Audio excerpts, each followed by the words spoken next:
제가 오늘 해피 마더스데이 보통 교회에서 지키는 날 기다리는 아버지라는 제목으로 말씀을 전하랍니다.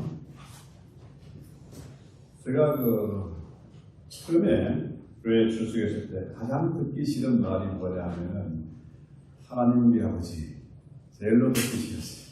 왜냐하면은 아버님 워낙에 술도 하시고 가정을 팽개치고 온갖 집안에 어려움을 가져다 왔고 또 할아버지 할머니는 그 사고 처리하느라 고생을 하셨기 때문에 아버지는 너무너무 싫었어요. 그런데 교회에 와서 보니까 교회에서 하나님 아버지가 너무 싫은 거야. 그래서 마틴 루터 역시도 그 아버지가 엄청난 폭군이었던 거예요. 매질도 하고 엄격했다. 그래서 하나님 아버지 하면은 내 말에 매력드리는 아버지, 무서운 아버지가 생각납니다. 그래서 마틴 루터는 하나님을 무서운 하나님 이렇게 묘사했습니다. 그런데요, 하나님 우리 아버지 하면요, 아버지만 포함되는 게 아니고 우리 어머니도 포함되는 겁니다. 하나님 아버지의 사랑이 무서운 사랑이 아니고 어머니같이 따스하고 젖어주고 업어주고 재워주는 그런 아버지입니다. 이스라엘 애굽에서 떠서 독수리 날개 떠서 인도하시고 암탉이 병아리를 품같이 이스라엘을 모아서 보호하시는 하나님, 어머니 같은 하나님이잖아요. 그래서 여성신학자들은 하나님 아버지가 싫고 하나님 우리 어머니 이렇게 얘기하죠. 한 10년, 12년, 3년 전의 기사인데요. 101세대 공양 할머니 광주에 사는데요. 1930년대에 교편을 해왔던 사람입니다. 아주 인텔리죠, 그 당시에. 그런데 가정부가 잘못해서 그 딸을 끌어들여가지고 아이가 완전히 반신불수가 되었어요. 그런 아들 때문에 아버지는 그 남편은 다른 여자에서 도망가고 있고 이 박 할머니가 딸을 불구가 돼서 엎드려 있고 누워만 있는 그 딸을 자그마치 64세가 되도록 64년 동안을 키워낸 겁니다. 아무것도 못하는 하늘만 쳐다보고 엄마만 바라보는 그 아들을 어찌할 수가 없어서 모든 것을 팽개치고 64년 한평생 아닙니다. 한평생을 불구화된 딸을 돌봤다. 왜? 누구도 도와줄 사람이 없으니까 이 어머니가 아니고는 방법이 없으니까 아플 틈이 없는 거다.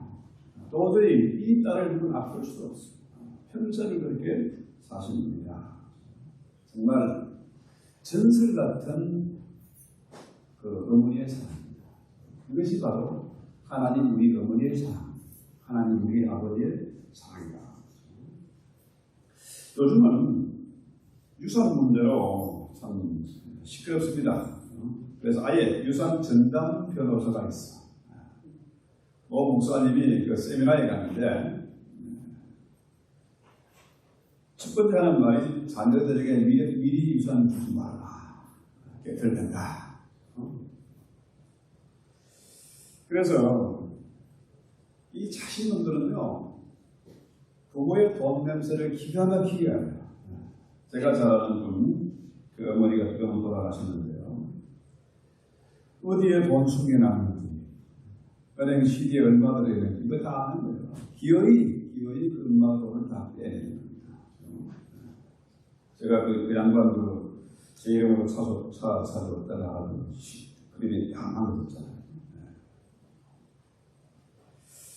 자, 자신이 왼수가 돼서 기가 막히게 돈을 챙기려고 하는데, 그런데 성경에 나오는 하나님 우리 아버지는 기다리는 아버지예요. 정말 좋은 아버지. 그렇죠?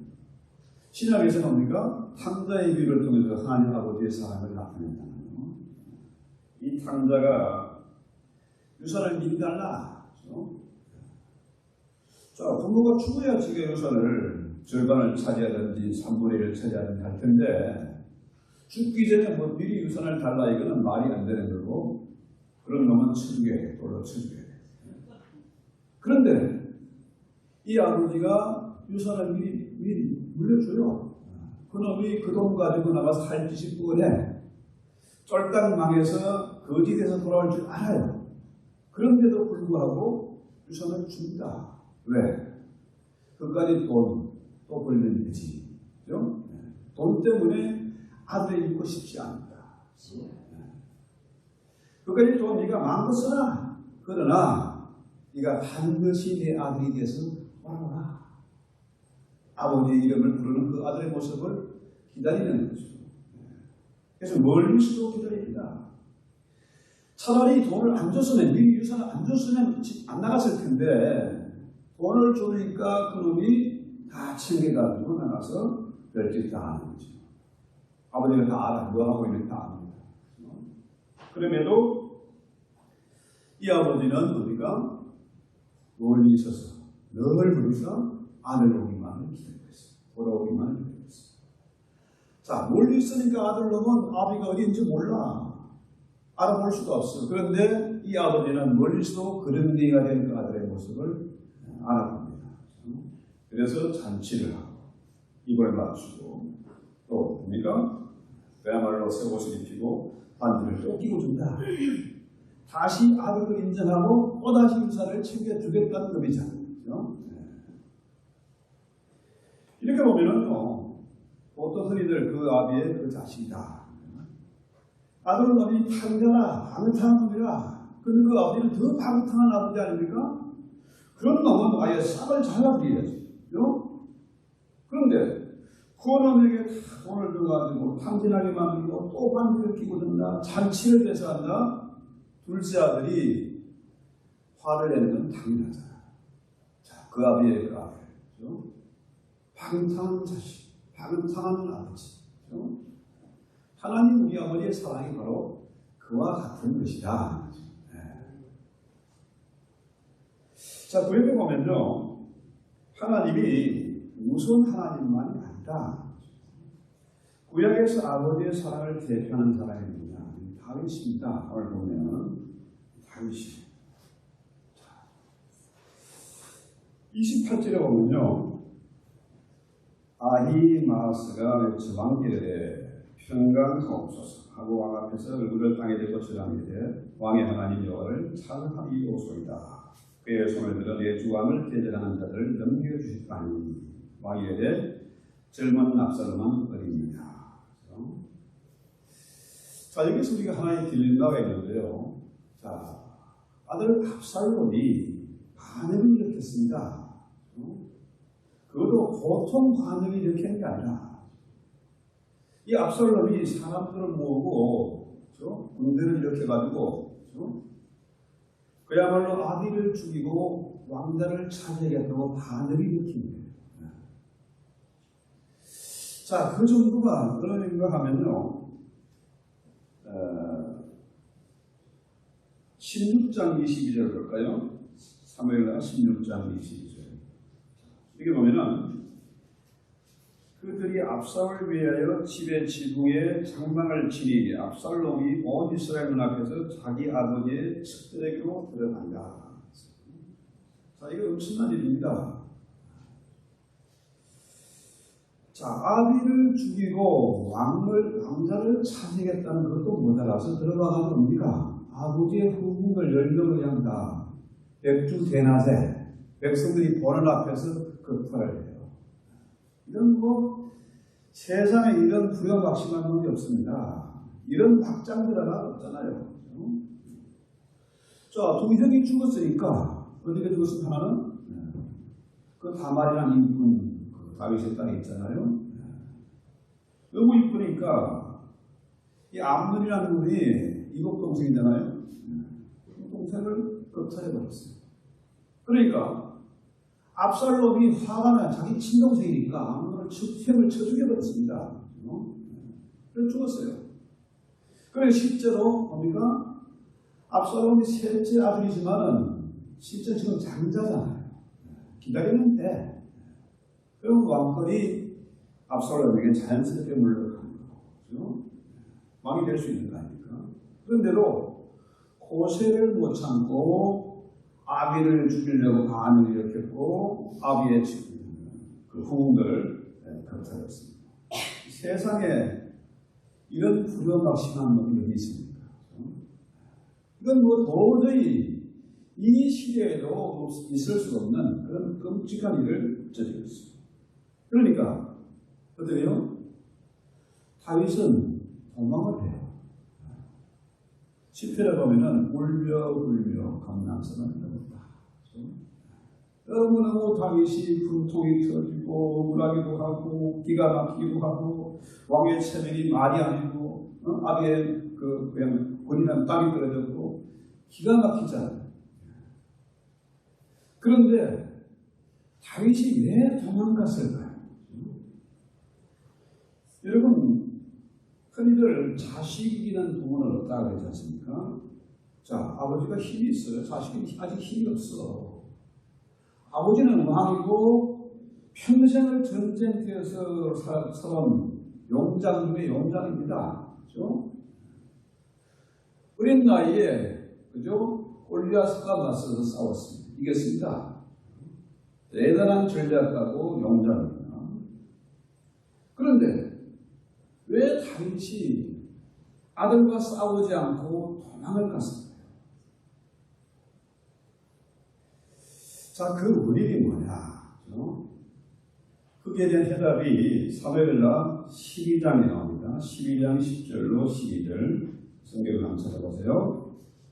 자, 이제 내가 나를 덮치고 여기고 햇사람 우리아의 철을 빼앗아 내 철을 삼았은즉 칼이 내 집에 영영이 떠나지 아니하리라 하셨고 51절에 여호와께서 또 이처럼 이르시기를 내가 내 집에 재화를 일으키고 내 처들을 가져 내 눈앞에서 다른 사람에게 주니 자기 아내를 주는 것이다. 다른 사람에게 그 사람이 내 처들로 더불어 백주에 통치하리라.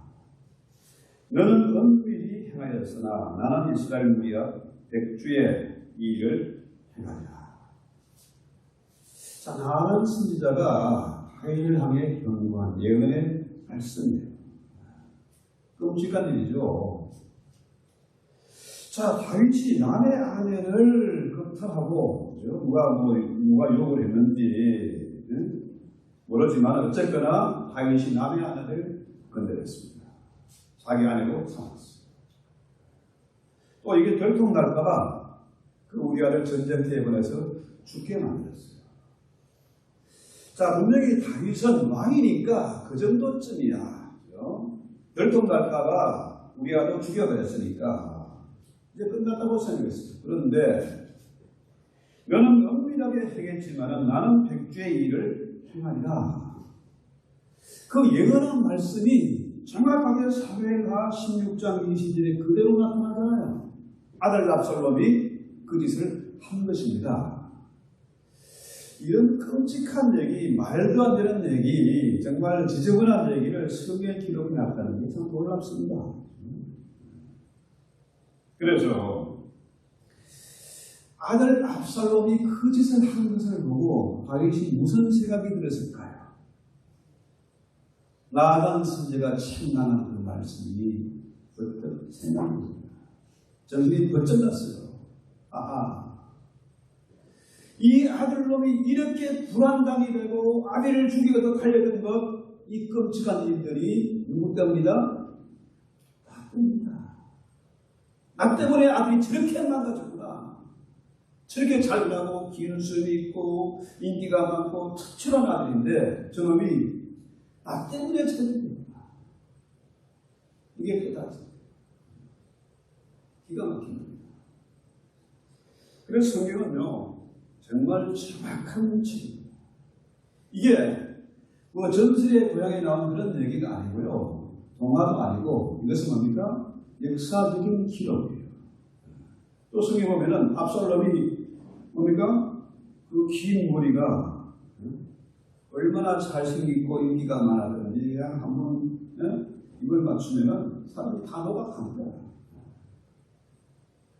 그런데 그 압살롬이 어떻게 해요? 그 머리털 때문에 전쟁터에서 뭡니까? 그래서 꼼짝 못할 수 있어요. 머리털이 나뭇가지에 다 걸려들었습니다. 그래서요, 이 반응이 기가 막힌 것인데, 그렇죠? 자, 여러분 한번 생각해 보세요. 다윗의 입장에 들어가보면 이게 아들에게 쫓겨서 도망가는 신세입니다. 처음에는 말이 안 돼요. 아들놈이 그런 끔찍한 불안감이 있어요. 그런데 사람들이 어떻게 해요? 피난한 길에 시므이라는 사람이 다윗에게 저주를 합니다. 아이고 이놈아, 네가 왕이라고, 네가 다윗이라고, 그 집안 꼬라지를 봐. 이제 못을 봐. 그러니까 다윗 옆에 있던 부관이 칼로 죽이려고 합니다. 이런 나쁜 자식이 감히 왕을 향해서 조롱을 한다. 그러니까 다윗이 뭐라고 해요? 내 몸에서 나온 내 아들도 나를 죽이려고 하는데 하물며 다른 사람이 나를 향해서 모욕하는 것을 내가 어떻게 막을 수 있겠냐. 모든 것이 다윗 때문이라, 나 때문에 벌어진 일이에요 이게. 그래서 어떤 면을 보면 뭡니까? 압살롬은 가해자가 아니고 동의가 피해자입니다. 아니 왜 도망을 합니까?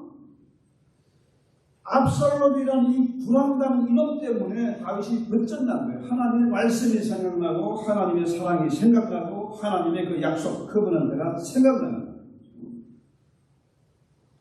하나님의 사랑을 그래서 깨닫는 거예요. 내가 이렇게 망한 짓을 했고 남의 여자를 빼앗고 남의 남편을 죽이고 했는데 그럼에도 불구하고 하나님은 나를 여전히 사랑하시는구나. 그 사랑을 깨닫는 거예요.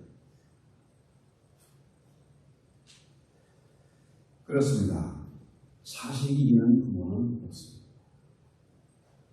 이 자식놈이 변수가 돼서 돈 달라고 유산 달라고 깽판을 치지만은 뭐예요? 그렇다고 해서 자식을 죽일 수가 없는 것이다. 자식이기는 부모는 없다. 제 동생이요, 아주 고집이 있어요. 저보다 좀 달라요. 이놈은 그 아들, 제 조카죠. 장조카가 여자를 데려왔는데 사귀는 애가 나이가 8살인가 뭐 훨씬 더 많아.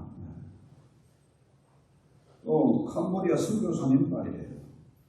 이 애가 왜 하필 선교사 딸이냐고. 선교사 하려고 미국 같은 뭐 영국이나 이런 데는 독일 같은 이런 나라에 선교사 하려고 캄보디아가 가난한 나라에 선교사 딸을. 내 눈에 흙이 들어가기 전에는 절대 안 된다. 제수수까지 경건해서 그렇게 하니까 얘가 아예 집을 나가버렸어요. 결혼을 그렇게 반대합니다.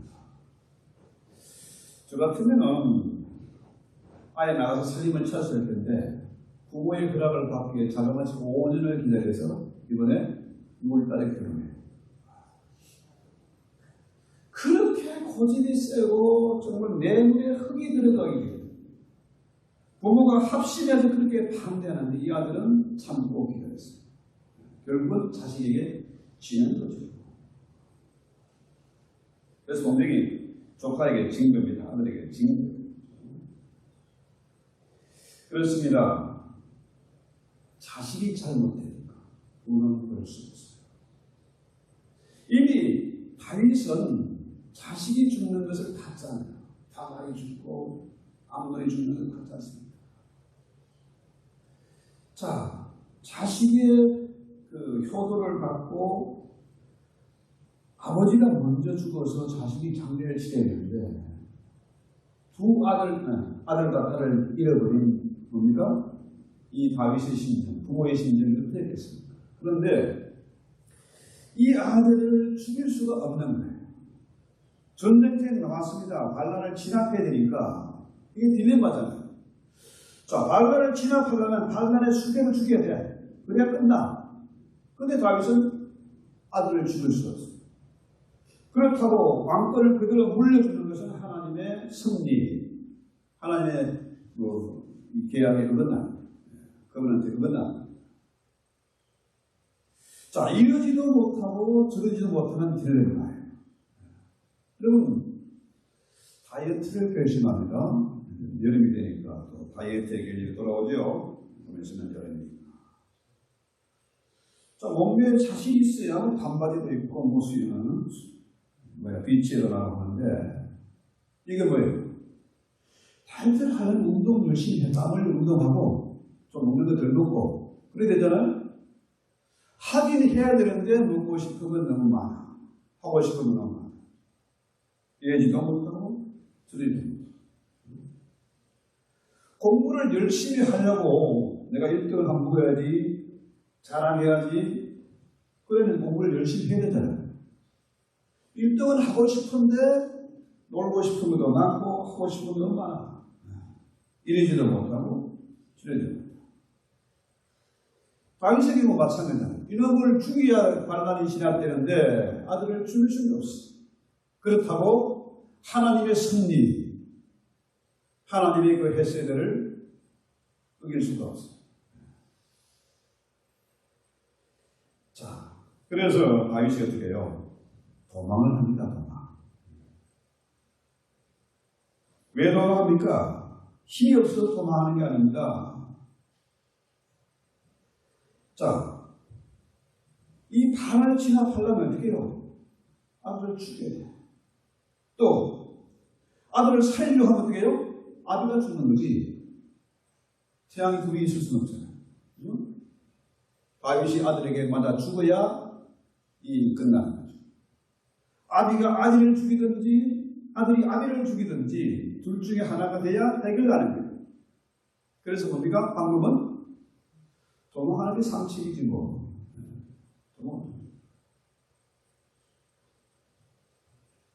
그래서 이것이 부모의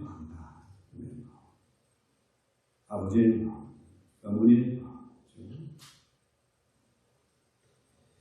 자, 우리가 자녀를 키우면서 있지 않습니까? 첫째 아이는 고집이 있습니다. 저도 둘딸을 키워봤는데 이 첫째 놈은 애비를 닮아 고집이 세고 자존심이 강해요. 아들을 쳐도 잘못했단 말 안 해. 고집이 있으니까 더 맞아. 둘째는 알아서 기른 겁니다. 벌써 뭐 그냥 엄마 언니가 마음에 먹으면 그냥 뭐 건강 먹고 난리가 나요. 근데 문제는 뭐냐? 부모가 화가 나서 지가 잘못해서 매를 들면 뭡니까? 맞는 것보다는 도망가는 게 상식입니다. 내빼야지.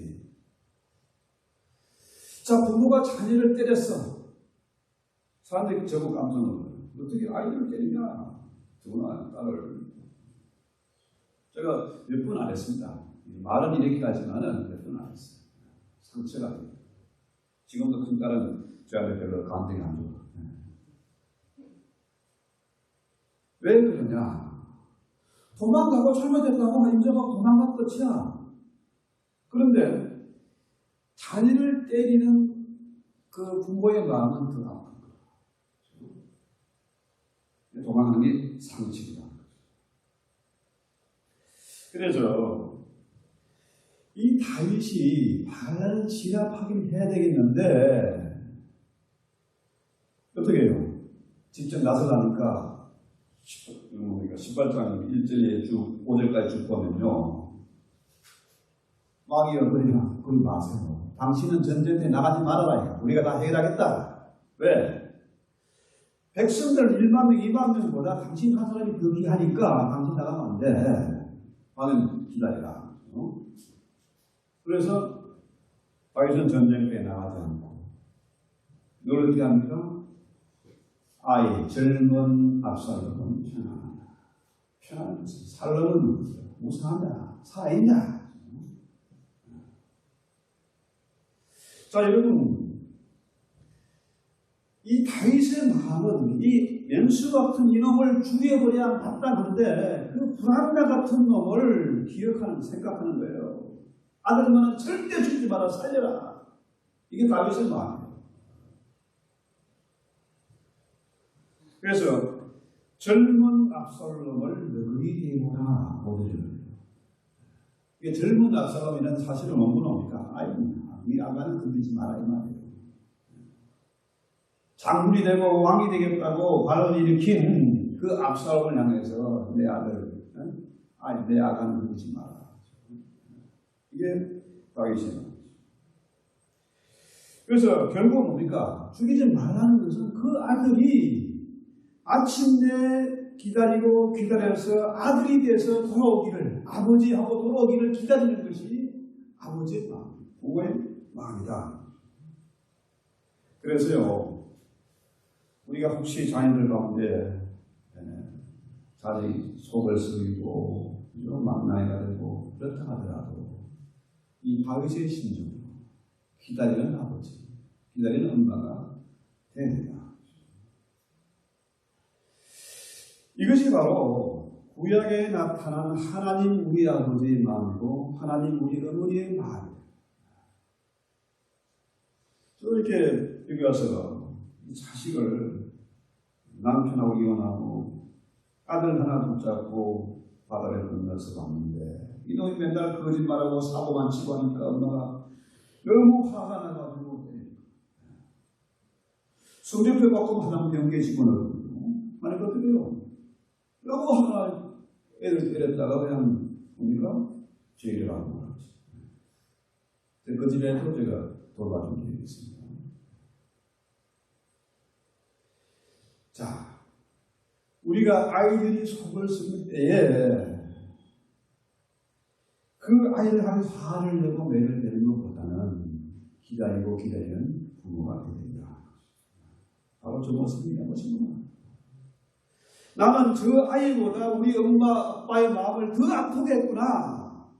이런 깨달음이 다윗은 있어야 된다. 그래서 아이들이 자라면서 나는 뭡니까? 늙어가지만 성장해가는 것이고 인격이 완성되고 신앙이 성장해 가는 거죠. 그렇습니다. 그래서 다윗은 뭡니까? 마침내 압살롬이 죽었다는 소식을 듣습니다. 오늘 본문의 내용이죠. 죽었다는 소식. 33절에 뭡니까? 내 아들 압살롬아, 내 아들 압살롬. 차라리 네가 죽지 말고 내가 대신 죽어야 했는데 네가 죽었구나. 그렇게 슬피 우는. 여러분, 믿음이란 믿음은 정확하게 말하면 우리를 예수 그리스도의 피 흘린 십자가로 인도하는 겁니다. 십자가에 오신 그 예수님, 피 흘리신 예수님을 우리가 만나는 것입니다. 여기에 담긴 사랑하는 독생자를 십자가에 달아 죽인 그 아버지의 마음, 하나님 아버지의 마음을 점차 깨달아가는 것이 믿음입니다. 그러므로 믿음이 있다는 것은 나를 바라보는 것이 아니고 세상을 바라보는 것이 아니고 저 왼수를 바라보는 것이 아니고 그러니까 십자가에 달린 예수를 바라보고 살아가는 것. 이 마음을 가지고 우리가 자녀들을 위해서 기도하고 기다린다 하면 그 아이들도 역시 뭡니까? 믿음의 눈을 가지고 십자가 밑에 나오게 될 것입니다. 정말 어려워요. 여러분, 이 시대의 과학과 문명이 발달하고 풍요한 시대에 우리가 아무리 말로 설명하고 별짓을 다 해도 이거 불가능합니다. 어떻게 우리가 아이들을 믿음으로 키울 수 있겠습니까? 어떻게 신앙의 개선이 이루어지겠느냐? 그런 거죠. 사람의 힘으로 되는 게 아닙니다. 그래서 우리는 뭡니까? 부모에게 효도를 합니다. 성경에서 말하는 효도, 충성, 이것은 뭡니까? 우리가 생각하는 것하고 어떤 거예요? 이 헤세드는 사랑이라는 말도 되지만 효도, 충성이라는 의미를 다 안고 있습니다. 자, 부모가 자식에게 먼저 효도를 해요. 부모가 아이들에게 자기 할아버지, 내 아버지죠, 효도하는 모습을 보여줘요. 보고 배우기 없는데 어떻게 아이들이 부모에게 효도할 수가 있겠어요? 그렇습니다. 시어머니가 며느리에게 헤세드를 하는 순전한 거죠. 나오미가 이방인 며느리 룻에게 충성을 하니까, 효도를 하니까 그 룻이 뭡니까? 시어머니를 향해서 효도하는 거죠. 당신의 어머니가, 당신의 하나님이 내 하나님이고 당신이 됐으니 바로 되었습니다. 고향으로 안 들어가고 남편이 죽어서 가부가 됐지만은 뭡니까? 나오미에게 효도를 하고 충성하는 거죠. 그렇습니다. 선생이 학생에게 충성하는 것이고 사장이 부하 직원에게 충성하는 것이고 이 헤세드는 임금이 신하에게 충성하는 겁니다. 부모가 먼저 효도를 합니다. 그래서 저는요, 이제 나이가 먹어가고 애들은 크다. 나는 힘 빠지고 애들은 점점 세지고 저는 와이프보다 아이들이 더 무서워. 아이들이 비위 맞추나 정신이 없어져. 왜? 내가 그렇게 해야 그 아이들이 역시 뭡니까? 하나님 우리 아버지의 사랑을 깨닫게 되고 믿음을 가지고 십자가를 받으며 살아가게 될 것이다. 여러분 아세요? 한국의 자살률 세계 최고 아닙니까? 세계 최고예요. 그 중에 약 한 97%가 98%가 누가 죽는지 아세요? 늙은 아버지가 죽습니다. 늙은 할매가 아니고 할배들이 죽습니다. 왜 그럴까요? 자식에게 후림받고 삶의 가치, 자존감을 잃어버리고 그래서 죽습니다. 참 슬픈 얘기죠. 그래서 우리가 자녀들에게 쏟는 마음, 그 정성, 10분의 1, 100분의 1만 부모에게 관심을 가지고 부모의 문제는 해결됩니다. 여러분 지금 한국이 뭐 K-웨이브, 뭐 한류 해가지고 지금 뭐 난리가 났지 않습니까? 뭐 K-팝이, K-드라마니, 또 뭐 K-방송까지 한국이 상당히 세계 중심 국가가 되어가고 있습니다. 그 원인이 뭘까요? 미국도 아니고, 독일도 아니고, 일본도 아니고, 중국도 아니고, 소련도 아니고, 러시아도 아니고, 왜 그렇게 된다할까요? 어떤 분이 참 외국인 중에서 한국어 하는 문화 일서를 강의하는 미국 유명 대학 교수님이 계신데, 그분이 참 재미있는 표현을 했거든요. 한국에 3가지 종교가 있는데, 불교, 유교, 기독교가 있다. 근데 세 종교가 서로 다투지 않고 잘 지낸다. 전쟁 안 하고. 그런데 놀라운 것은 불교 신자나 기독교 신자나 똑같이 100% 유교를 다니고 있다. 유교라고 정정하지만 다 유교의 전통을 충성한다. 부모에게 효도하고 나라에 충성한 애국심 이런 거예요. 그러니까 내 혼자 잠그고 잘 살는 게 아니고 뭔가 우리를 생각하는 거예요. 심지어 말을 하고 우리 말을 하고 있으니까 내 말로 아니고 우리 말, 우리 아들, 내 아들이 아니고 우리 아들. 자, 이런 것이 있으니까 아프리카에서나 남미에서나 중동에서나 한국 사람의 유교적인 전통, 이 공동체 의식을 보고 배우고 부러워합니다. 그렇습니다. 자, 지금 이 시대가 아무리 빠르게 변하고 풍족하게 되고 내일을 예측할 수 없지만은 하나님의 사랑은 영원하다. 아자냐오냐 영원토록 동일하다. 하나님의 말씀은 영원한데 하나님 약속하신 그 커venant는 영원토록 변함이 없고 반드시 이루어진다. 오늘 성경에서 확인한 거 아닙니까? 하나님의 약속은 반드시 이루어집니다. 다윗이 몰래 벌인 일이지만 하나님은 백주 내나자에 그것을 정확히 이루어요. 예언이 정확하게 이루어졌어요. 그래서요, 이 성경이 위대한 책이다. 이런 좀 빼버렸습니다. 저도 이거 고민 많이 했어요. 이 설교를 해야 되냐 말아야 되냐. 좀 지저분하네요. 그러나 하나님의 사랑은 영원하다. 동일하다. 참 감사한 것은 그렇지 않습니까?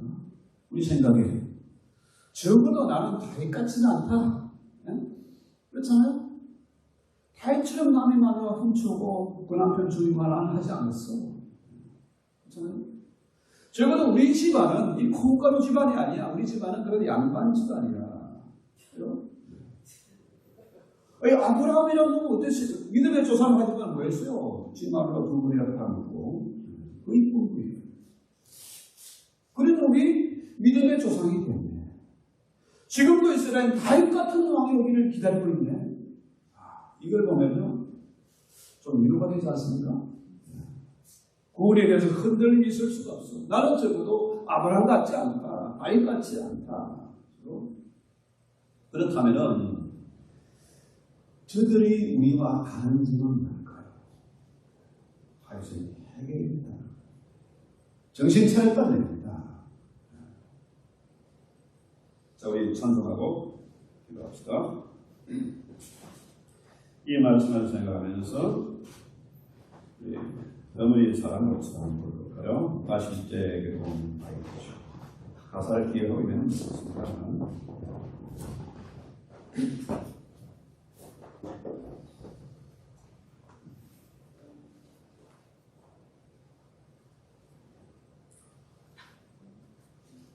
자, 진짜 엄마를 생각하면서 이 땅에 계시지 않지만 어머니의 그 지극한 사랑 생각하면서 찬송합시다. 노래합시다.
이렇게 세상이 풍파하고 질서가 무너지고 참으로 도덕과 양심의 그 사랑과 눈물이 말라버린 이 시대에 우리가 아버지로서 어머니로서 역할을 잘 감당하게 하시고 우리가 진실로 자녀를 위해서 기도하고 충성을 다할 때 저들이 하나님 우리 아버지 하나님 우리 어머니의 사랑을 깨닫고 십자가를 바라보게 하옵소서.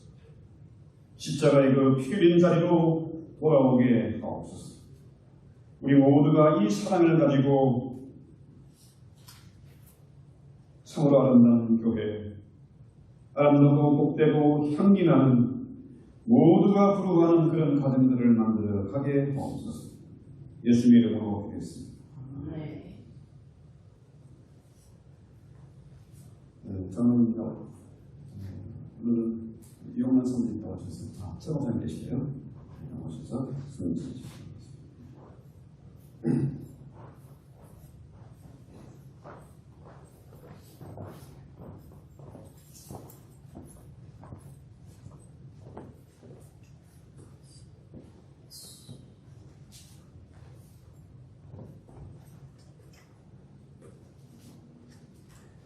잠시 기도합니다.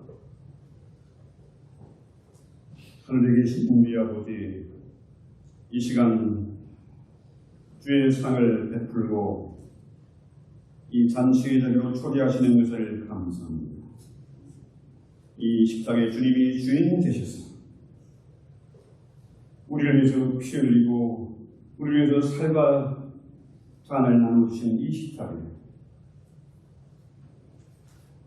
그동안 까맣게 잊어버리고 있었던 지난 과거가 생각나게 하옵소서. 겉으로는 연기를 하고 겉으로는 신앙 있는 시간 행동했지만 우리 안에 모든 자기 생각나게 하시고 깨달아지게 하시고 또 이 때문에 우리가 회개하는 마음 이 성산에 참여할 수 있도록 주여 도와주시옵소서. 예수님 이름으로 기도했습니다.